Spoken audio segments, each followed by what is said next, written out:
নমস্কার দর্শক বন্ধুরা, লক্ষ্মীর পঞ্চব্যঞ্জনে আপনাদের সবাইকে স্বাগত জানাই। আশা করি আপনারা সবাই ভালো আছেন, আমিও ভালো আছি। আজকে আরেকটি রেসিপি নিয়ে চলে এসেছি, চিকেন মাঞ্চুরিয়ান।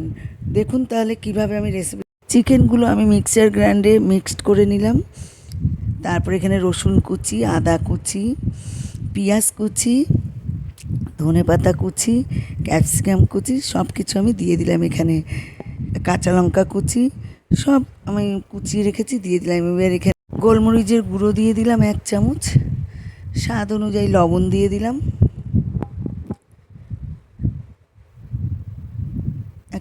এখানে কাশ্মীরি লঙ্কার গুঁড়ো দিয়ে দিলাম। সব দিয়ে আমি ভালো করে মাখবো। এখনও কিছু জিনিস দেওয়া বাকি আছে। এখানে একটা অনুরোধ, ভিডিওটা টেনে দেখবেন না, আপনারা পুরো ভিডিওটা দেখবেন।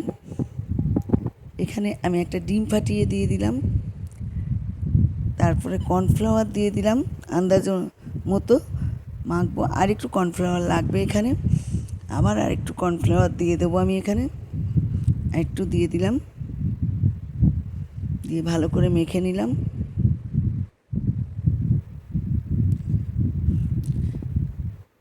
আবার আর একটু দিয়ে দিলাম, আমি অল্প অল্প করে দিচ্ছি, একবারে দেইনি। এবার আমি আধ ঘন্টা ঢেকে রেখে দেবো। ম্যারিনেট হয়ে গেছে, এবার আমি আধ ঘন্টা ঢেকে সব রেখে দেবো। আমি কিন্তু ফ্রিজে রাখছি আধ ঘন্টা। আমি একটা পাত্রের মধ্যে ওইখান থেকে তুলে নিলাম সব, এবার ঢেকে সব রেখে দেবো। আমি সব কেচে একবারে নিয়ে নিলাম থালের থেকে।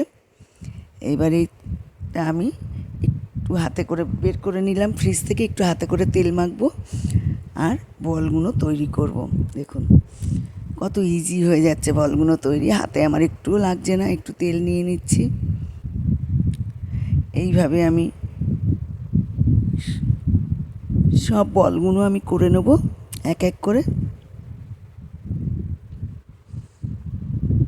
দেখুন কি সুন্দর বলগুলো হয়ে গেল, এক এক করে সবগুলো আমি করে নিলাম।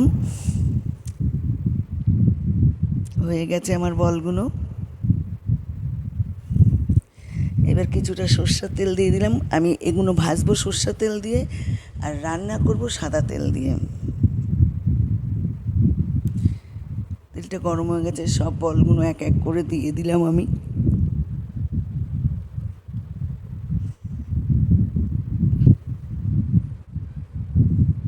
বেশ কিছুটা দিয়ে দিলাম, একদম ফ্রাই প্যান ভরে দিয়ে দিলাম না, তাহলে নাড়তে অসুবিধা হবে। এবার আমি উল্টে পাল্টে দিচ্ছি সব, যে দিকটা হয়ে গেছে উল্টো দিকটা দিয়ে দিলাম।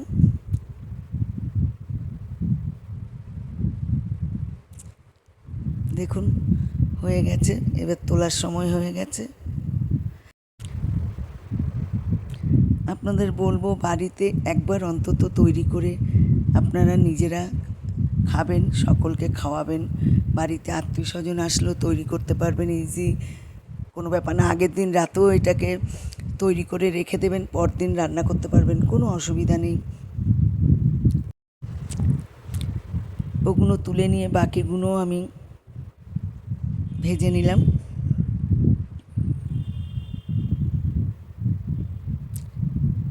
এবারে এগুলোর সময় হয়ে গেছে, উল্টে পাল্টে দেবো। আমি পাশে রেড চিলি সস নিয়ে নিলাম, সব সসগুলো মিলাবো 1 চামচ। আচ্ছা, গ্রিন চিলি সস নিয়ে নিলাম, টমেটো সস নিয়ে নিলাম প্রায় 2.5 চামচের মতো, আর তার সাথে 1 চামচ সয়া সস নিয়ে নিলাম। এবার আমি আরেকটা কড়াই বসিয়ে দিলাম, সাদা তেল দেখুন দিয়ে দিলাম আমি। একটু লাইটটা খুব জোরে হয়ে যাওয়াতে বোঝা যাচ্ছে না ঠিক, আপনারা একটু বুঝে নেন। আমি এখানে রসুন দিলাম, পেঁয়াজ দিলাম, আদাও দিয়ে দিয়েছি অল্প, আর কাঁচা লঙ্কা কুচি দিলাম, দিয়ে আমি ভালো করে নেড়ে নেবো। আদা আমি বেশি দিইনি। তারপর ক্যাপসিকাম দিলাম, কেননা আদাটা বেশি দিলে না খাওয়ার সময় ঝাল লাগবে, ভিতরেও দেওয়া আছে। এখানে গোলমরিচের গুঁড়োও দিয়ে দিলাম সসের মধ্যে 1 চামচ।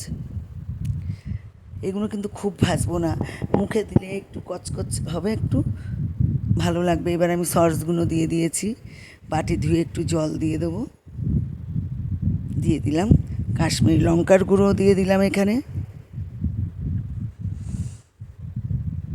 নুনটা আমি বুঝে দেবো, কেননা সয়া সসে নুন আছে, সব সসগুলিতেই নুন আছে। এখানে আমি কর্নফ্লাওয়ার 2 চামচ দিয়ে দিলাম একবারে। এবার ভালো করে নাড়াচাড়া করে আমি গরম জল দিয়ে দিলাম এখানে। বলগুলো দিয়ে দিলাম, বেশিক্ষণ রাখবো না, অল্প সময় রাখবো। নিমিয়ে দিলাম এবার। দেখুন দেখতে কি সুন্দর হয়েছে, যেমন কালার হয়েছে তেমন বলগুলোও সুন্দর হয়েছে। এখানে দেখুন কি সুন্দর লাগছে দেখতে। আশা করি খেতেও নিশ্চয়ই ভালো হবে। এখানে ধনেপাতা কুচিও আমি দিয়ে দিয়েছি, দিয়ে নেড়ে নিয়েছি। এবার সার্ভ করে দেবো। দেখুন ভিডিওটি যদি ভালো লাগে লাইক কমেন্ট শেয়ার করে দেওয়ার আপনাদেরকে অনুরোধ রইল। দেখুন আমি গার্নিশ করে দিলাম ধনেপাতা দিয়ে। আমার চ্যানেলে নতুন সদস্য হলে চ্যানেলটি অবশ্যই সাবস্ক্রাইব করে পাশে থাকবেন। ভালো থাকবেন, সুস্থ থাকবেন। নমস্কার।